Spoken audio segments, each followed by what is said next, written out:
This is Stereoactive Presents. I'm your host, Jeremiah McVeigh, and in this episode, I'll be once again trying to keep myself sane in the run-up to Election Day.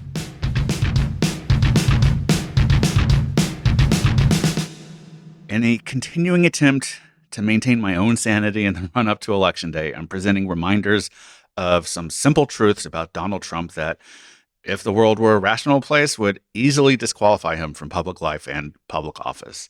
This is the second in a series, and as I said in the first installment, I know I might be preaching to the choir to some extent, but as has become way too clear in the last decade or so, things that would have brought on certain consequences in the past have become normalized.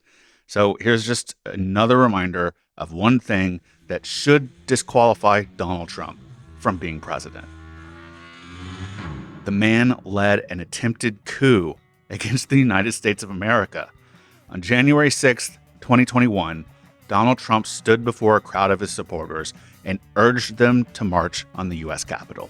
This came after weeks and weeks of rhetoric and actions after his loss of the 2020 election that ratcheted up tensions around the prospect of a peaceful transfer of power.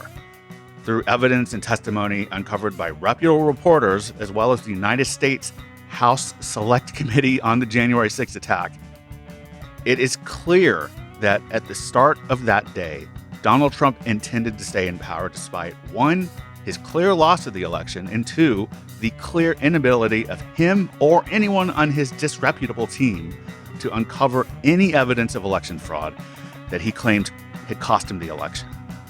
The truth is, Joe Biden won the 2020 election, and rather than accept that fact, Donald Trump followed the three rules of his mentor, Roy Cohn. Attack, attack, attack. Admit nothing, deny everything. Always claim victory. In recent months, Trump and the people around him have tried to rewrite history, saying January 6, 2021 was a, quote, peaceful day. It was not.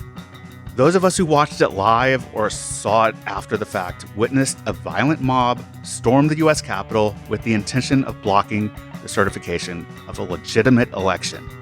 Police officers were injured, and in the aftermath, several died. One of Trump's supporters died.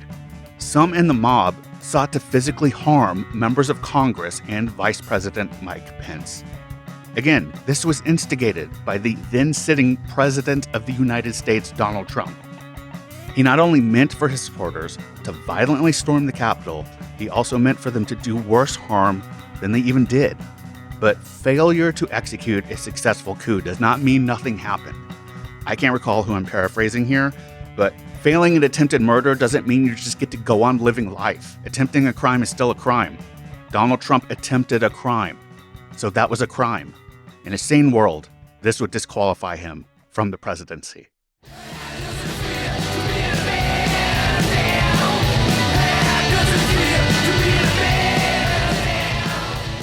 Thank you for listening to Stereoactive Presents. The music in this podcast is by Man in Gray and The Unsacred Hearts. My name is Jeremiah Lee McVeigh. If you like what you hear in this show, please rate and review it in Good Pods, Apple Podcasts, Spotify, or anywhere else that allows that. Doing so helps us expand our audience, and it's much appreciated. And please follow us wherever you happen to listen to podcasts. Every little bit helps, and again, it's truly appreciated. You can also get in touch with us at stereoactivemedia@gmail.com, and you can find more information about this show and everything else that Stereoactive Media is involved with at stereoactivemedia.com.